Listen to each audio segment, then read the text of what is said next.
The night she packed her bags, I remember the sound more than the words. Zippers. Drawers sliding shut.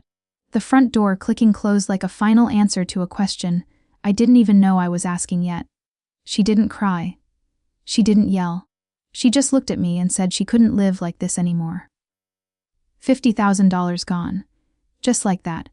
And apparently, so was our marriage. What still keeps me awake isn't the money. It's what happened after. Because 6 months later, she was married again. And when I found out who she married, that's when everything I thought I knew started to fall apart. I'm not telling this to make myself look good.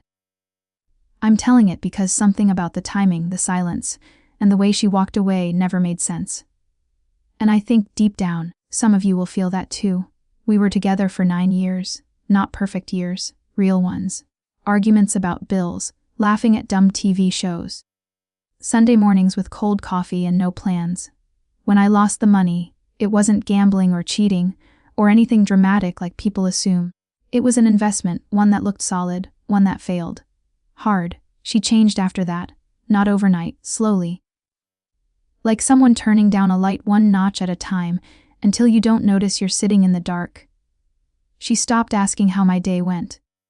Stopped touching my arm when she passed by. When I tried to talk about fixing things, she'd nod, but her eyes were somewhere else. Like she was already gone. The divorce was fast, too fast. No fighting, no counseling. She didn't even argue about the furniture. She just wanted out. If you're still here, take a second and hit like and subscribe. Stories like this live on the channel Betrayal Uncovered, and I promise you, this one goes places I never expected. After she left, people told me all the usual things. Money shows true character. You dodged a bullet. She wasn't loyal. But none of that matched the woman I married. Or at least, the woman I thought I married. I blamed myself. Every day, I replayed conversations, wondered which moment broke us. Was it the night I told her about the loss? Was it the weeks after, when I was quiet and ashamed and trying to fix everything alone?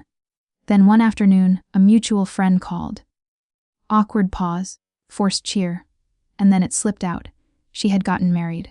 Small ceremony, private, already back from the honeymoon, 6 months. I remember sitting there with my phone in my hand, feeling like the floor had tilted. 6 months ago, she was crying in our kitchen saying she needed space. Now she was someone's wife again. I tried to be mature about it. Told myself people move on differently, but something felt off. Not jealousy, not anger. Something colder. Like a puzzle piece that didn't belong. I asked who he was. The friend hesitated, said his name like it might hurt me physically, and weirdly, it did. Not because I knew him well, but because I knew of him. I didn't ask questions after that. I didn't want to seem bitter, but my mind wouldn't let it go. How had she met him so fast? When? While we were still together. Or right after. At night, I started remembering things I had ignored before. The way she guarded her phone. The sudden gym classes.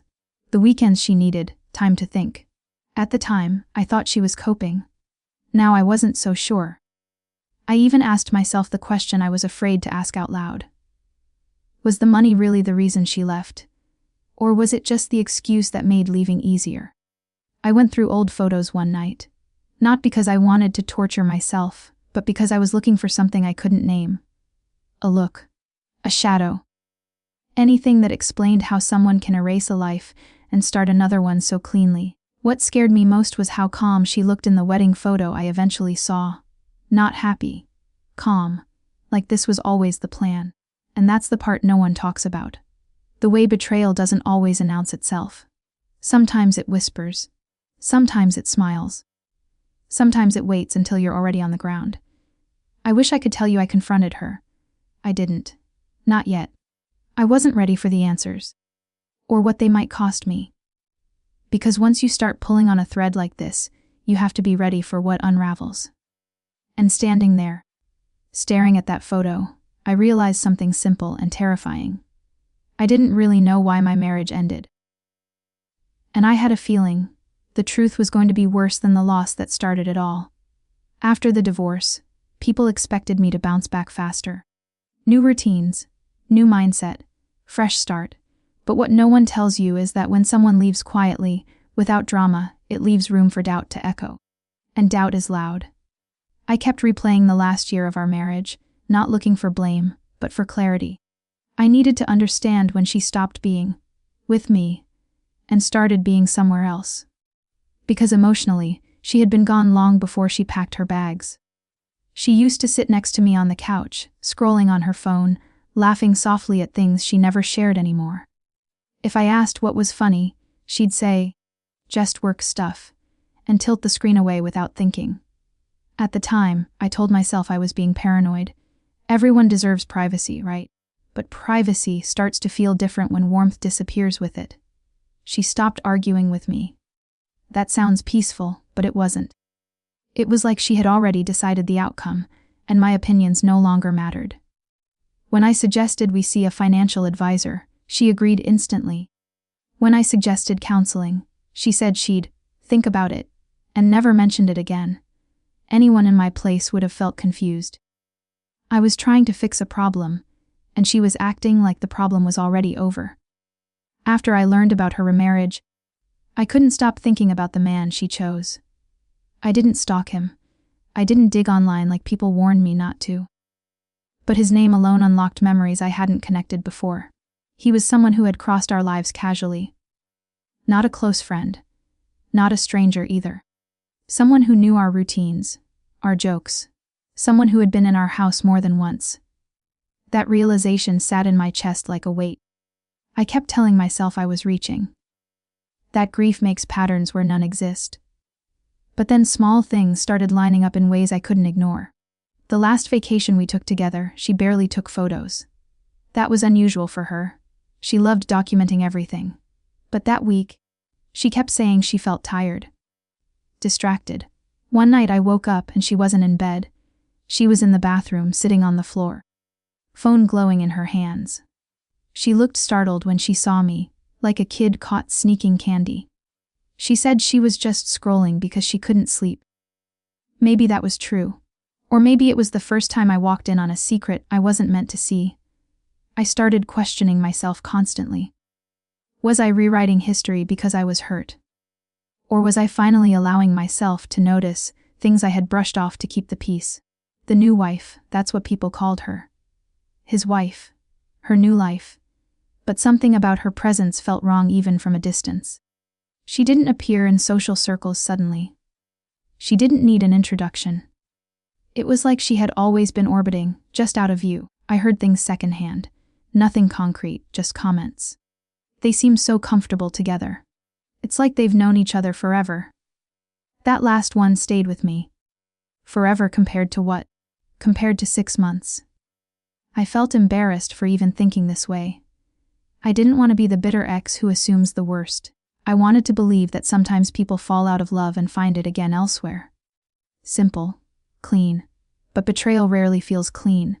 It feels confusing. Slippery. Like trying to grab something that keeps changing shape. One evening, I found an old jacket of hers while cleaning out the closet. In the pocket was a receipt. Coffee. A place she rarely went to with me. The date was weeks before she asked for the divorce. The time stamped early morning. I stared at it longer than I should have. A receipt isn't proof. It's nothing. But it was another question. And I already had too many of those. What scared me wasn't the idea that she left me for someone else. It was the possibility that she had been planning her exit, while pretending we were still trying. That she let me believe we were fixing things, while she was already stepping into another life. That kind of betrayal doesn't just break your heart. It breaks your sense of reality. I started wondering how many conversations we had that meant nothing. How many reassurances were said just to keep things calm until the timing felt right for her. And then the thought hit me, quietly but clearly. What if the money wasn't the breaking point? What if it was just the moment she no longer needed to pretend? That realization didn't come with anger. It came with dread. Because if that was true, then the person I missed might never have existed the way I believed she did. And if I was right, then the next time I saw her new wife in person, I wouldn't just be looking at a stranger. I'd be looking at the missing piece that explained everything. I didn't plan to see them in person. I told myself it was better that way. Distance makes reality softer, easier to digest. But life has a way of forcing you into the moments you're least prepared for. It was at a neighborhood coffee shop I'd visited before, out of habit more than anything. I was sitting alone, nursing a bitter lat when I saw them, her, my ex, and next to her the new wife. Or, at least, the woman who held her hand so naturally, laughed at her jokes so comfortably, it made my chest tighten in a way I couldn't name. I froze. My brain refused to process the scene. She looked at me for a fraction of a second, just enough for a flash of recognition. Then she smiled, polite, distant. And suddenly, every memory of the past year collided in my mind. The vacations, the dinners, the quiet mornings. Everything that had seemed ordinary now screamed a different story. Small moments that I had written off as mundane or forgettable took on new meaning. The quiet text messages I thought were just work-related updates. The surprise errands she ran on weekends.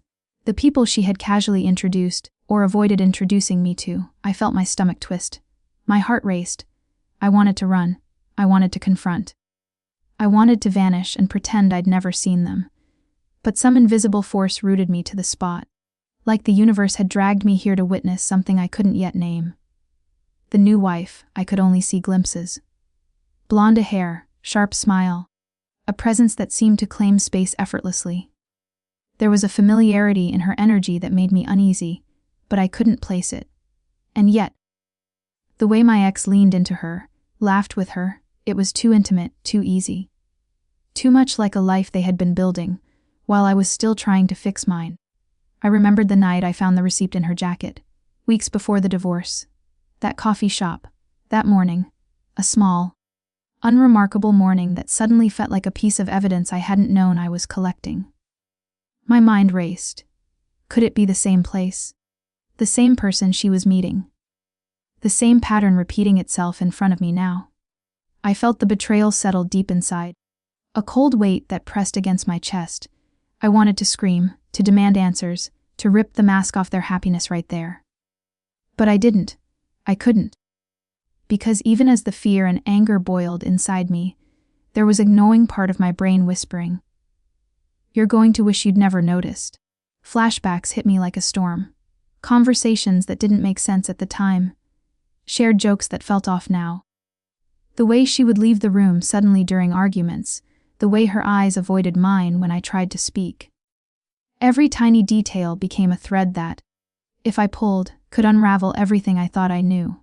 I realized something terrifying. All the signs I had dismissed as paranoia or coincidence were part of a pattern. A deliberate, hidden pattern. And the more I pieced it together, the more it pointed to one unavoidable truth. The new wife was connected to us in ways I wasn't ready to accept. I tried to tell myself I was imagining it. That grief and anger were making me see things that weren't there. But instinct, something deep and undeniable, told me I wasn't. I wanted to turn away.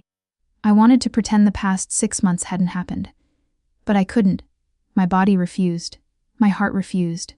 Because the moment I looked at her, that fleeting familiarity, that energy, it all clicked in a way that terrified me. And then she did something I'll never forget. Something small. A gesture so ordinary that anyone else might have missed it. She reached for my ex's hand, tucked a loose strand of hair behind her ear, and the way she moved, it was a motion I had seen before. Not just from my ex, but from someone I hadn't connected until now. Someone who had been in our life quietly, always on the periphery, always just out of focus. The air between us seemed to thicken. Time slowed. I wanted to speak, I wanted to ask. But I didn't.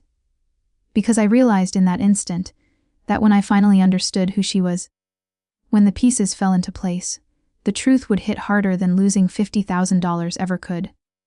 And I knew, without a doubt, that the revelation was only seconds away. Seconds before the face that would shatter everything was revealed. I took a shaky breath, trying to prepare myself. But nothing could prepare me for what was coming next. I stepped closer, my heart hammering, every instinct screaming that I should run, that I should stop this before it consumed me. But I couldn't. My feet moved forward almost on their own, and the world seemed to blur around us. The hum of the coffee shop fading, the conversations dissolving into silence. All I could focus on was her, the new wife. Sitting there with that unnerving familiarity in her posture, the tilt of her head, the way her eyes met my ex's like they had been sharing secrets I wasn't meant to hear. Then she looked up, directly at me, and in that split second, the world stopped. The face in front of me wasn't just familiar, it was impossible. The woman smiling warmly at my ex was someone I had known long before this, someone I had trusted without question. My stomach dropped. I recognized the subtle curve of her smile, the way she tucked her hair behind her ear, just like I had seen 100 times before. The new wife, she was my childhood friend. Someone I had shared years of laughter, heartbreak, and secrets with. Someone who had been close to me in ways that felt almost sacred. Everything clicked at once. The late-night texts my ex had ignored, the sudden errands, the secretive glances, the coffee receipt I had stumbled upon months ago. She hadn't just appeared in my ex's life by chance. She had been orchestrating her place in it, quietly, strategically, while I was still trying to repair what I thought we had. I felt like I was standing outside my own life, watching it being rewritten without me. My ex's hand in hers wasn't just affection. It was confirmation. She had chosen a life built around deception, and I had been blind to it until now. Anger surged first, sharp and bitter, then disbelief, then a hollow, sinking sadness that I couldn't shake. I had lost $50,000, yes, but the loss I hadn't accounted for, the one that cut deeper than money ever could, was the betrayal of trust. Of familiarity, of everything I thought I knew. I looked at my ex, and for the first time, I didn't recognize her. The woman I had loved for nearly a decade had been living a double life in plain sight. And the calm, measured way she carried herself with the new wife, it was deliberate, calculated, heartbreaking. I remember standing there, frozen, feeling like a spectator in a tragedy that had been scripted long before I realized the play had started. Every memory of the past year, every small sign I had dismissed, now shouted in painful clarity. But even in that moment, even with betrayal hanging thick in the air, I had to confront it. I had to see it for what it was, name it, and accept it. Because ignoring it wouldn't undo the truth. And the truth was this: my ex had moved on. But not just with anyone. She had moved on with someone I had once trusted. Someone who had been woven into the fabric of my life, in ways that made the betrayal sting even more. I felt a wave of exhaustion wash over me, physical, emotional, spiritual. The anger ebbed, replaced by a profound quiet clarity. I had been blindsided, yes. But I was alive. I still had the power to choose how I responded, how I rebuilt, how I healed. I didn't say a word. I couldn't. Words wouldn't capture the complexity of what I was seeing, feeling, realizing. Instead, I turned and walked away. The sounds of the coffee shop slowly returning, each step grounding me back in reality. In the days that followed, I reflected on everything: the loss, the deception, the unexpected connections. Painful as it was, it also taught me something vital: trust is sacred, and betrayal, when it comes, is never just about one act. It's a series of choices, a chain reaction that reshapes lives in ways you never anticipate. To anyone watching, I want you to understand this: betrayal can be invisible for a long time. It can hide in the mundane, in small gestures, in smiles that seem innocent. But when it's revealed, it doesn't just change your past, it changes how you see everything moving forward. If this story moved you, or made you pause and think about someone in your own life, comment below and share your thoughts. I want to know if you've ever felt that quiet, creeping sense that something is wrong, only to find out the truth later. And if you know someone who has been through the sting of betrayal, share this story with them. Sometimes, seeing it from the outside, in someone else's voice, can give a kind of understanding and closure that words alone can't. Life moves on, even after the deepest wounds. And while betrayal leaves scars, it also leaves lessons about clarity, about trust, and about knowing when to hold on and when to finally walk away. Because in the end, the truth may hurt more than anything else, but it also frees you.